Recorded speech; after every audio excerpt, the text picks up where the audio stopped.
Donald Trump কি ইরানে গিয়ে তার রাজনৈতিক জীবনের বাজিটা ধরেছিলেন, নাকি নিজের কেরিয়ারের সবচেয়ে বড় ভুলটা করে বসলেন? আমেরিকা কি ভেবেছিল এটা ভেনিজুয়েলা হবে, যেখানে সরকার ফেলে দেওয়া ডাল ভাত? কিন্তু সিরিয়াসলি বলুন তো, এটা তো আফগানিস্তান 2.0 হতে যাচ্ছে। আজ আমরা এমন 5টি ভয়ঙ্কর প্রশ্নের উত্তর খুঁজব যা সিএনএন বা বিবিসি আপনাকে বলছে না। কারণ যুদ্ধের ময়দান থেকে যে খবরগুলো আসছে তা শুধু যুদ্ধের হার জিত নয়, বরং আমেরিকার সুপার পাওয়ার স্ট্যাটাস শেষ হওয়ার ইঙ্গিত দিচ্ছে। দেখুন দর্শক, পরিস্থিতি এখন আর কোনো সাধারণ যুদ্ধের পর্যায়ে নেই। গত 5 দিন ধরে মধ্যপ্রাচ্য আক্ষরিক অর্থেই দাউ দাউ করে জ্বলছে। আমেরিকা এবং ইসরায়েল ভেবেছিল তারা তেহরানে বোমা ফেলবে আর ইরানিরা তাদের ফুল দিয়ে বরণ করে নেবে। তাদের প্ল্যান ছিল তেহরানকে লিবারেট বা মুক্ত করা, সেখানে গণতন্ত্র প্রতিষ্ঠা করা। কিন্তু বাস্তবতা কি? যে তেহরানে তারা গণতন্ত্র আনতে গিয়েছিল, আজ সেই তেহরানের স্কুলগুলোতে, হাসপাতালগুলোতে তো কার্পেট বম্বিং হচ্ছে। আমরা খবর পেয়েছি একটি গার্লস স্কুলের উপরে বোমা হামলায় 160 জনেরও বেশি নিষ্পাপ ছাত্রী নিহত হয়েছে। ভাবুন একবার, 160টি পরিবার ধ্বংস হয়ে গেল। এর নাম কি গণতন্ত্র? ইরানের মানুষ এখন আর প্রতিবাদের জন্য রাস্তায় নামছে না, তারা নামছে মাতম করার জন্য, আর একই সাথে প্রতিশোধের স্পৃহা নিয়ে। অন্যদিকে ইরান কিন্তু চুপ করে বসে নেই। তাদের সুপ্রিম লিডার নেই, চেন অফ কমান্ড ভেঙে চুরমার, কিন্তু তারা যেন একটা আহত বাঘের মতো আচরণ করছে। তেল আবিব, হাইফা, জেরুজালেম, ইসরায়েলের এমন কোনো শহর নেই যেখানে সাইরেন বাজছে না। গালফ স্টেটগুলোতেও মিসাইল পড়ছে। সবচেয়ে বড় কথা, রিয়াদ এবং কুয়েতে আমেরিকান মিশনের উপরে হামলা হয়েছে। দূতাবাসগুলো বন্ধ করে দেয়া হয়েছে। আমেরিকা, যাদের ডিফেন্স বাজেট $1 ট্রিলিয়ন, তারা তাদের নাগরিকদের বলছে তোমরা ইমিডিয়েটলি দেশ ছাড়ো। কিন্তু যাবে কোথায়? ফ্লাইট বন্ধ, রাস্তা বন্ধ। আমেরিকা বলছে সরি, আমাদের আর্মি ব্যস্ত, আমরা তোমাদের ইভ্যাকুয়েট করতে পারবো না।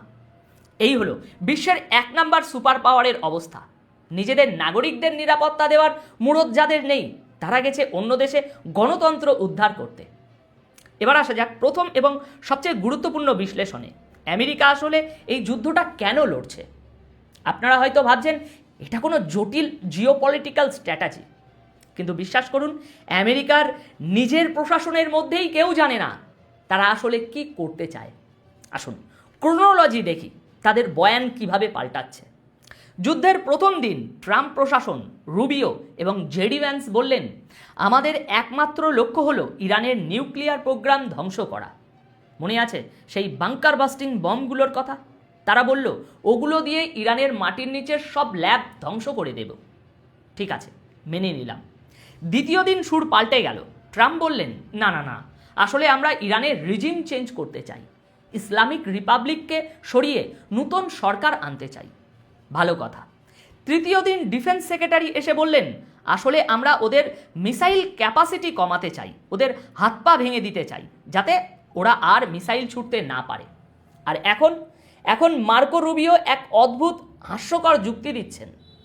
তিনি বলছেন যে আমাদের কাছে খবর ছিল ইসরায়েল ইরানের উপর অ্যাটাক করবে, আর ইসরায়েল অ্যাটাক করলে ইরান পাল্টা আমেরিকার উপর অ্যাটাক করত, তাই ইরান আমাদের মারার আগেই আমরা ওদের মেরে দিলাম। সিরিয়াসলি বলুন তো, এই যুক্তির কোনো আগামাথা আছে? সোজা কথায় তারা স্বীকার করে নিচ্ছে যে ইসরায়েল যা চায় আমেরিকা সেটাই করে। আমেরিকার ফরেন পলিসি এখন আর ওয়াশিংটন ডিসি বা পেন্টাগন থেকে ঠিক হয় না, ঠিক হয় তেল আবিব থেকে। জেডি ভ্যান্স কিছুদিন আগেই বলেছিলেন ইরানের হাতে নিউক্লিয়ার ওয়েপেন থাকা যাবে না। কিন্তু প্রশ্ন হলো, আপনারা তো জুন 2025-এ এই দাবি করেছিলেন যে বাংকার বাস্টিং বোমা দিয়ে সব ধ্বংস করে দিয়েছেন।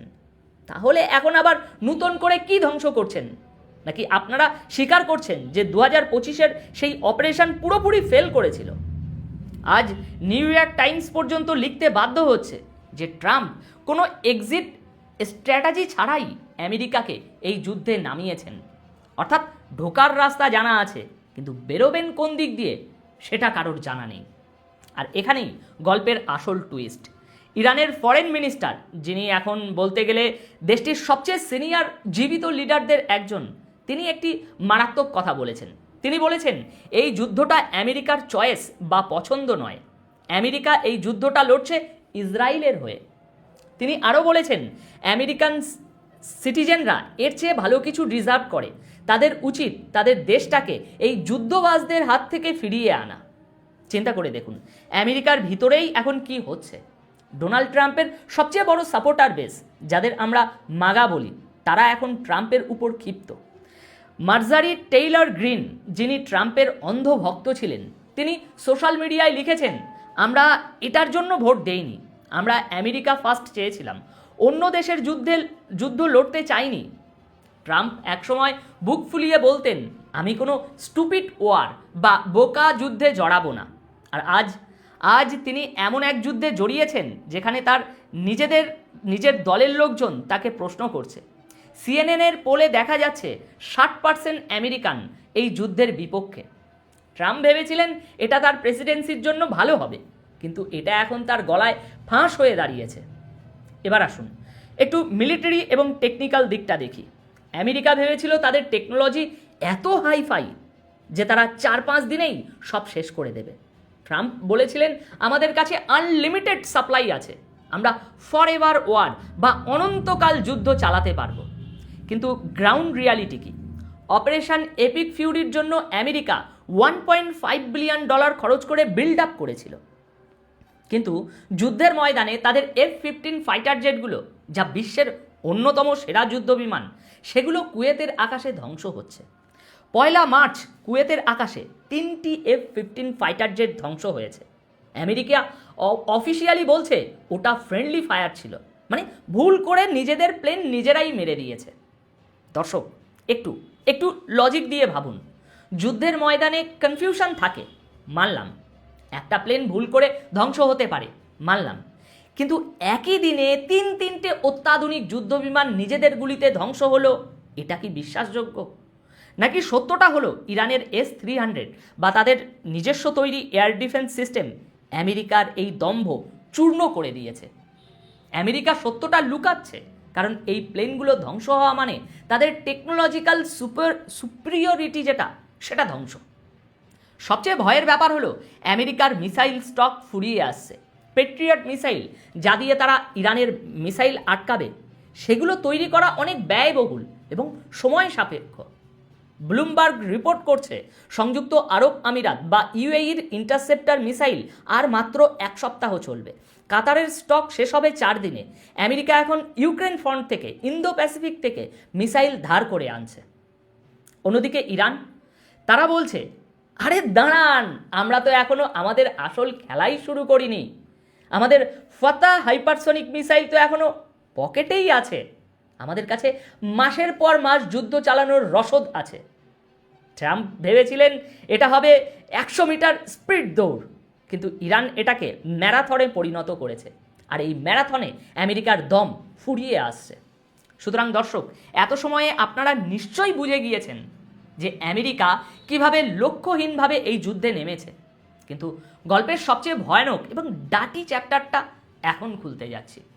যুদ্ধের ময়দানে গুলি বোমা তো সবাই দেখে, কিন্তু পর্দার আড়ালে যে ষড়যন্ত্র বা কনস্পিরেসি চলে সেটা কজন দেখে? সিরিয়াসলি বলুন তো, আপনি কি বিশ্বাস করেন সৌদি আরবের তেলের খনিতে ইরান হামলা করেছে, নাকি এর পেছনে অন্য কেউ কলকাঠি নাড়ছে? আসুন সৌদি আরবের আরামকো তেলের খনির ওই যে হামলার ঘটনা, সেটা একটু জুম করে আমরা দেখি।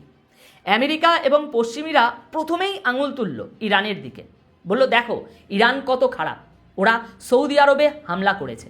কিন্তু সৌদি সরকার বোকা নয়, তারা এখন নিজেদের তদন্ত কমিটি বসিয়ে তদন্ত শুরু করেছে, আর তদন্তে যা বেরিয়ে আসছে তা চমকে দেওয়ার মতো। দেখুন, জিওপলিটিক্সের টেবিলে একটা খুব জনপ্রিয় শব্দ আছে, ফলস ফ্ল্যাগ অপারেশন। এর মানে হলো বন্ধু সেজে নিজের লোকের উপরে হামলা করা, যাতে দোষটা শত্রুর ঘাড়ে চাপানো যায়। একটা খুব শক্তিশালী থিওরি বা তত্ত্ব উঠে আসছে, এটা কি ইসরায়েলের কাজ? আচ্ছা বলুন তো, ইসরায়েল কি চায় সৌদি আরব নিউট্রাল বা নিরপেক্ষ থাকুক? একদমই না।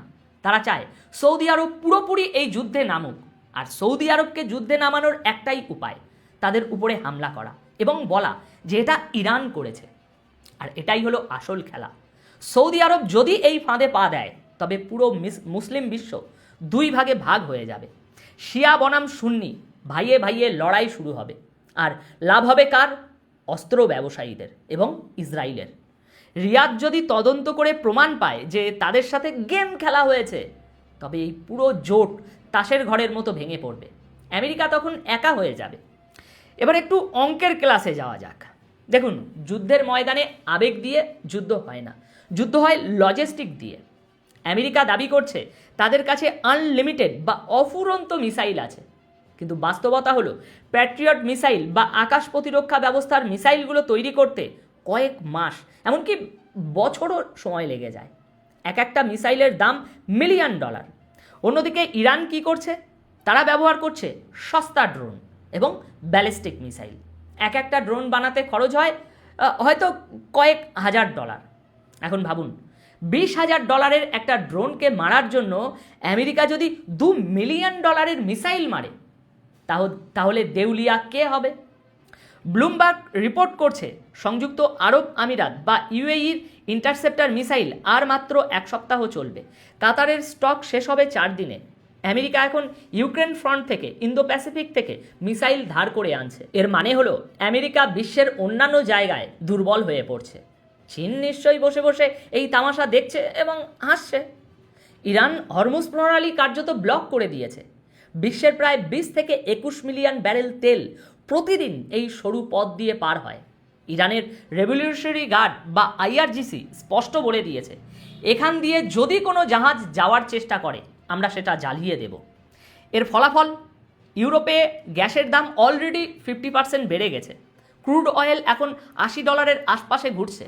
কিন্তু বিশেষজ্ঞরা বলছেন এই অবস্থা চলতে থাকলে এটা খুব শীঘ্রই $120, এমনকি $150 গিয়ে ঠেকবে। ভারত বা বাংলাদেশের মতো দেশের জন্য এটা দুঃস্বপ্ন। আমাদের তেলের ইম্পোর্ট করতে হয়, গ্যাসের ইম্পোর্ট করতে হয়, সবই এই মিডল ইস্টের উপর নির্ভরশীল। আমাদের জরুরি মজুদ মাত্র 20-25 দিনের। এরপর পেট্রোল পাম্পে লাইন পড়বে, এক্সপোর্ট খরচ বাড়বে, চাল ডাল সবজি সব দাম আকাশ ছোঁয়া হবে। ডলারের বিপরীতে আমাদের টাকার মান আরও কমে যাবে।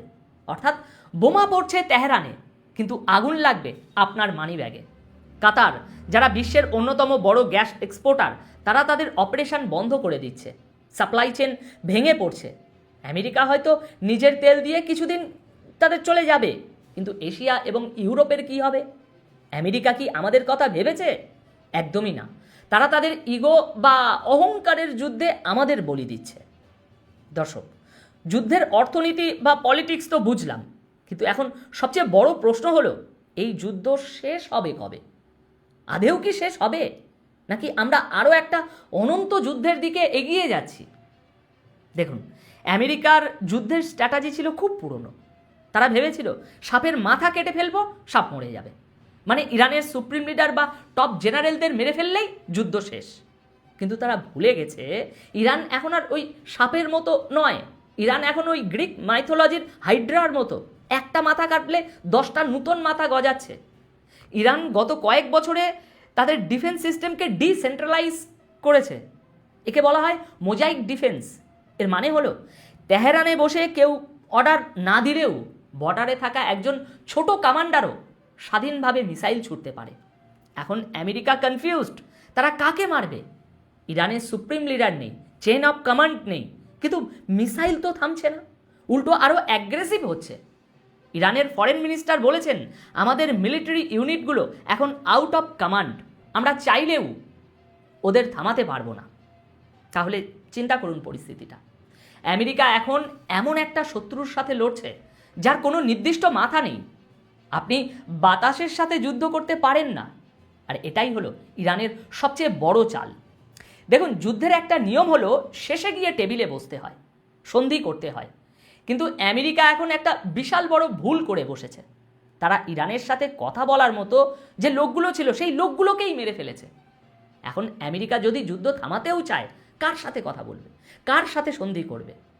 ইরান এখন এমন এক অবস্থায় আছে যাকে বলে নাথিং টু লুজ, বা হারানোর আর কিছু নেই। একটা আহত, অপমানিত এবং ধ্বংসপ্রাপ্ত দেশ কেন নেগোশিয়েট করবে? তারা শেষ রক্তবিন্দু দিয়ে লড়বে। আর ইতিহাস সাক্ষী, যখন কেউ মরিয়া হয়ে লড়ে তখন বিশ্বের সেরা টেকনোলজিও তাদের হার মানাতে পারে না। ভিয়েতনাম, আফগানিস্তান, লিবিয়া, সবাই আমেরিকাকে এই শিক্ষা দিয়ে গেছে। কিন্তু আমেরিকা সেই শিক্ষা নেয়নি। একটি সম্পূর্ণ বিধ্বস্ত ইরান, যার স্কুল কলেজ ধ্বংস হয়ে গেছে, যার শিশুরা মারা গেছে, সে কেন চুক্তিতে সই করবে? সে চাইবে আমেরিকা এবং ইসরায়েলও যেন সমান ব্যথা পায়। এটাকে বলা হয় অ্যাসিমেট্রিক ওয়ারফেয়ার। তারা হয়তো সরাসরি যুদ্ধে পারবে না, কিন্তু এই গেরিলা কায়দাতে তারা আমেরিকাকে রক্তাক্ত করে ছাড়বে। তাহলে এখন সবশেষে আমরা কি দেখছি? এক, আমেরিকা জানে না তারা কেন এই যুদ্ধে নেমেছে, লক্ষ্য বারবার পাল্টাচ্ছে। দুই, ট্রাম্প ভেবেছিল এটা হবে মাস্টার স্ট্রোক, কিন্তু এটা হয়ে গেছে আত্মঘাতী গোল। তিন, ইসরায়েল আমেরিকাকে ঢাল হিসাবে ব্যবহার করছে। চার, সৌদি আরব এবং গালফ দেশগুলো এখন বুঝতে পারছে যে তারা ব্যবহৃত হচ্ছে। পাঁচ, চীন চুপচাপ বসে আছে। তারা ইরানের তেল কিনছে কিন্তু যুদ্ধে জড়াচ্ছে না। তারা দেখছে আমেরিকা কিভাবে নিজের শক্তি ক্ষয় করছে। দর্শক, আমেরিকা একটা চক্রব্যূহে ঢুকেছে। ঢোকার রাস্তা খোলা ছিল, কিন্তু বেরোনোর রাস্তা তারা নিজেরাই বন্ধ করে দিয়েছে। ট্রাম্প এখন শাঁখের কড়াতে, যুদ্ধ থামালে ইজ্জত যাবে, আর যুদ্ধ চালিয়ে গেলে অর্থনীতি ডুববে। এখন আমার শেষ প্রশ্ন আপনাদের কাছে, একটু ঠান্ডা মাথায় ভেবে উত্তর দেবেন। আমেরিকা কি সত্যি গণতন্ত্র বা ডেমোক্রেসি উদ্ধারের জন্য এই যুদ্ধে গেছে, নাকি এটা একটা সাজানো নাটক যার চিত্রনাট্য অন্য কেউ লিখেছে? আর এই নাটকের শেষে কি আমরা তৃতীয় বিশ্বযুদ্ধের দিকে এগিয়ে যাচ্ছি, নাকি এটা আমেরিকার সুপার পাওয়ার হিসাবে পতনের শুরু? নিচে কমেন্ট সেকশানে আপনাদের মতামত অবশ্যই জানান। ভিডিওটি ভালো লাগলে একটি লাইক দিন, শেয়ার করে বন্ধুদের সচেতন করুন। দেখা হচ্ছে পরের ভিডিওতে। ততক্ষণ পর্যন্ত চোখ খোলা রাখুন, কারণ খেলা কিন্তু এখনও শেষ হয়নি। ধন্যবাদ আপনাদের সকলকে।